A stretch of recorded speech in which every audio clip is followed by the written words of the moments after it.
Good morning, everyone. My name is Stephanie Amwini Yangson. I'm a consultant with AECOM supporting GDOT on the preparation of the Group Transit Asset Management Plan with the 2022 update. What you're listening to is a second recording of a workshop that took place on March 15th to help subrecipients on updating the asset inventory needed for this Group TAMP plan update. And so, although it won't have all the information presented on March 15th, I'll do my best to go through the key points you need in filling out the template for the asset inventory and providing us with the information needed. And so, again, this is a re recording of that training that took place on March 15th. So, during this training, what we'll go through is a brief timeline of activities, of upcoming activities for this TAMP plan update. Then we'll do a demonstration on the steps to update your asset inventories and provide GDOT with the information needed for the TAMP plan preparation. We'll go over some key dates and next steps.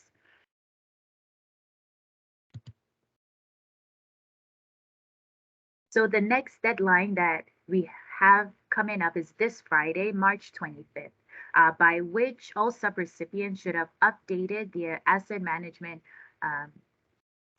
inventory. You'll be doing this by providing us information using the template that was already flowed through GDOT to the subrecipients. This template is an Excel spreadsheet by which you can use to provide information on your revenue vehicles, service vehicles, capital equipment, and facilities.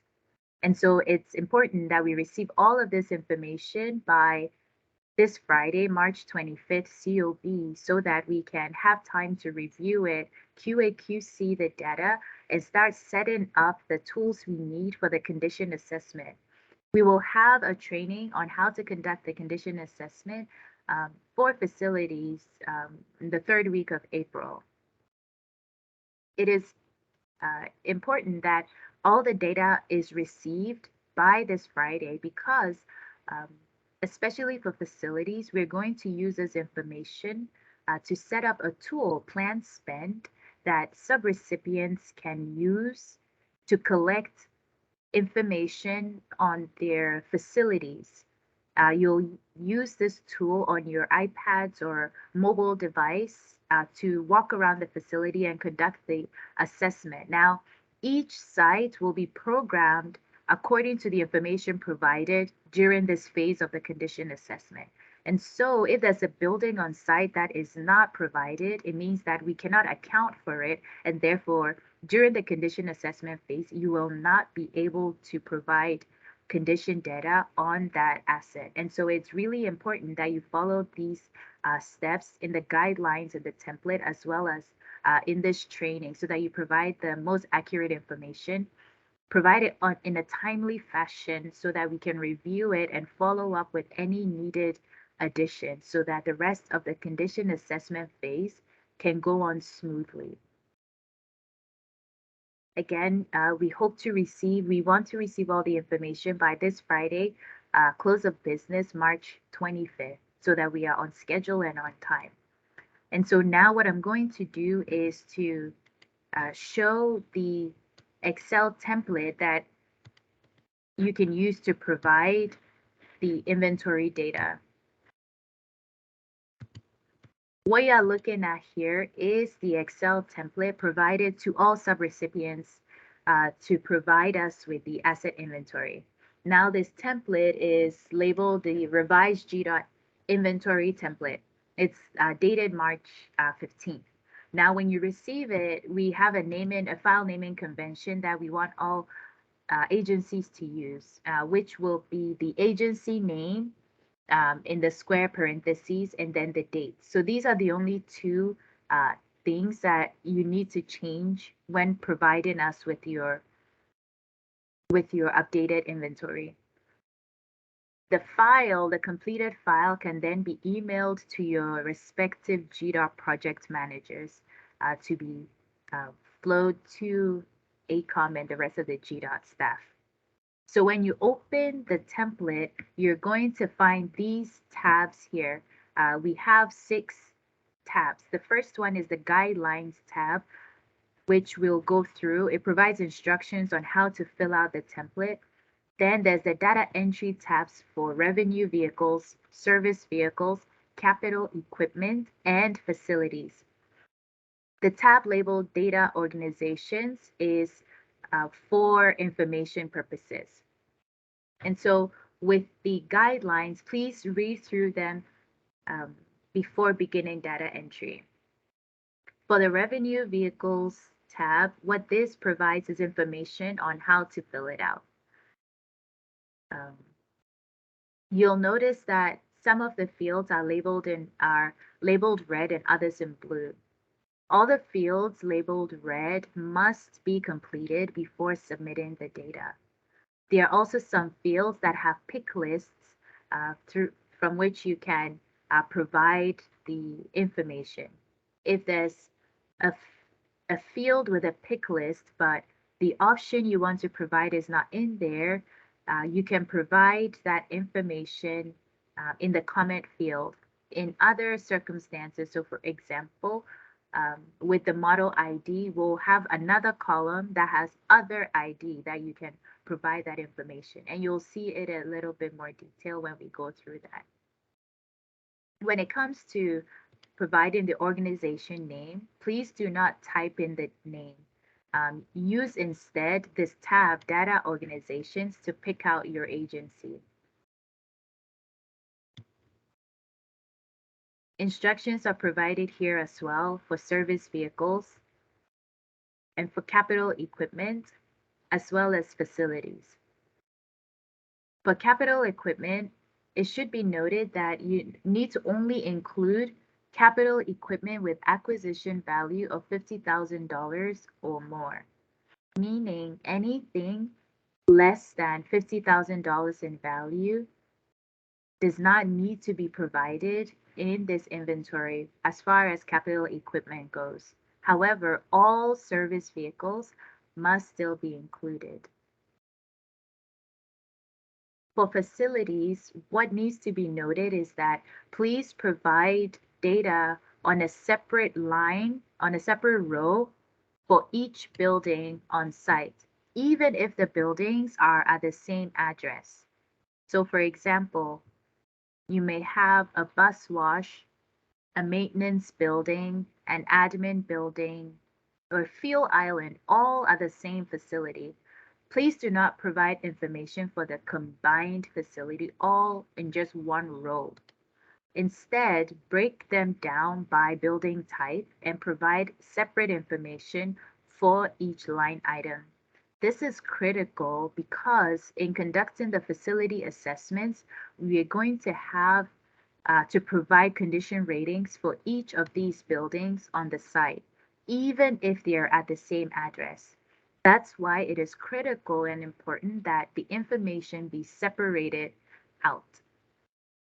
Again, please provide data for each building on a separate line item, even if all the buildings are on the same site or at the same address. This will help with setting up the tool for the condition assessment. So let's see the revenue vehicles. When you open up this tab for revenue vehicles,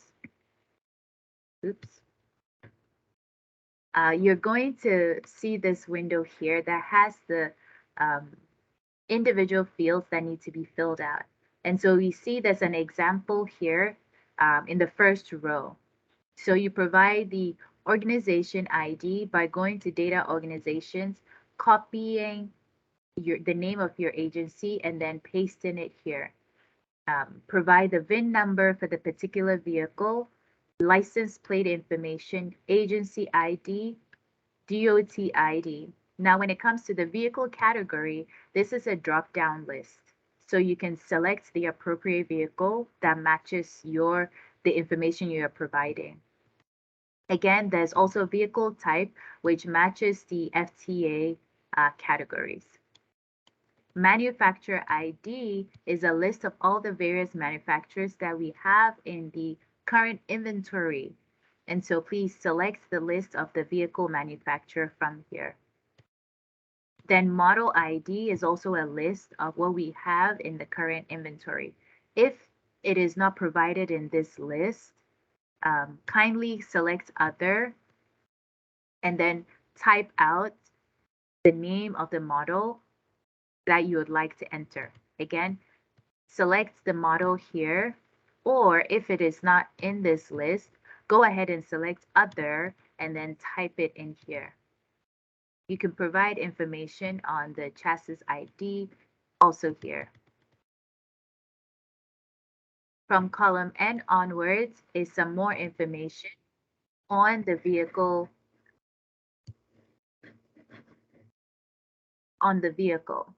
And so you can provide the vehicle year, the model year in this column. And then if there's some other information about the chassis that wasn't in this list, that can also be included here. Then there's a yes, no field for funding, and then information about the formula grants that was used. You can provide the rest of the information about the grant and the contract information. Another important field is the replacement cost. Please provide the current replacement cost you have for the vehicle types. If you have FY 2023 values, please provide that here. And in the comment field at the end of this, you can state the year for the replacement cost. So for example, for this vehicle that costs $39,000, this cost here is a 2020 cost. So what I would do would be to scroll down to the end in the comments field and then type replacement cost 2020 to give us more information about this cost. You can follow the same process to fill out the rest of the information. For useful life, you can enter the vehicle useful life in years and the subsequent years remaining on that asset. Same for vehicle useful life in miles. Continue to fill out the rest of this descriptive information. And here you can provide information on the mode as well. You can include any additional comments besides the replacement cost year. Now let's look at service vehicles. The service vehicles follows the same process as the revenue vehicles. And so many of the fields are very similar. So kindly go through them and provide the information requested. Similar to revenue vehicles, please provide the replacement cost in column U and the associated year in the comments field. For capital equipment, this is where you put all the equipment that are above $50,000 in the inventory. And so in equipment name, you can select that here. VIN and license plate will not apply. And so you can ignore these columns.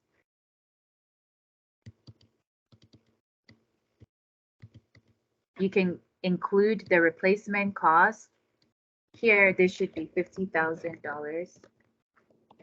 That's what we are collecting. The various federal, state, and local shares, the equipment type. So here you can select what kind of equipment it is. A bus lift, bus signs, office furniture, shop equipment, etc. Manufacturer information, equipment year, serial number, the equipment status, whether it's active, is inactive, backup, or spare. You can include the condition information here: excellent, good, adequate, marginal, or poor, the date in which it was assessed, and then the rest of this descriptive information.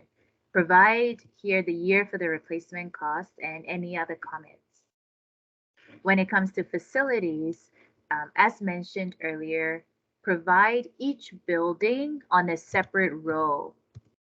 And so for the example organization, at if we have at this transportation center an administration building, a maintenance building, and a fuel island, we're going to use three separate rows to provide all of that information, not just one row, although the addresses will be the same. Again, if there's multiple buildings on the site, provide one line item for each building on site. When it comes to facilities, what is really key and needs to be provided, all of these fields, of course, but please do not submit the um, or contact us if you have any issues um, without providing us the replacement cost. It's very important. If you do not have this, please find out from your finance division um, how much the acquisition cost was or an idea. If you still cannot find this information, please reach out to your project manager to reach out to GDOT or ACOM so that we can ask for some additional information on how to model that particular building that you have. Also critical is the facility type and the square footage of the building. This is key because without this, we cannot assess the condition. And so please provide the square footage of the building, the year built, or the year acquired if they are different. Again, this will all be in your records for whichever building that you're using. You do not need to include the condition information unless you've already conducted a condition assessment.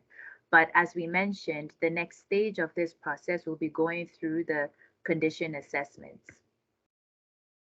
For this column, you can ignore it, which says System Status ID. So I'll go ahead and hide it.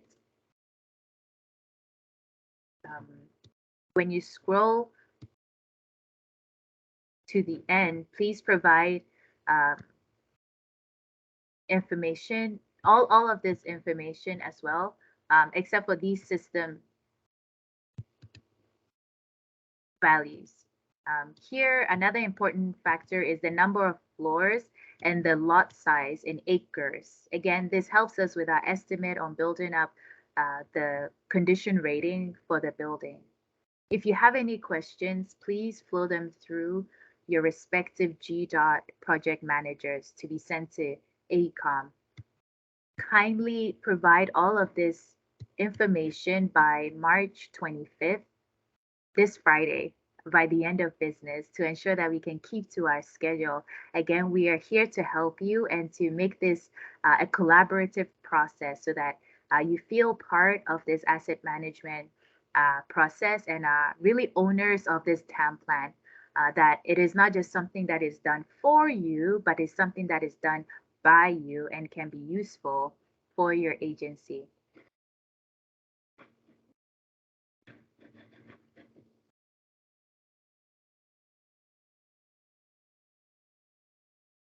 This is our contact information. If you have any questions, please flow them first through your GDOT project managers.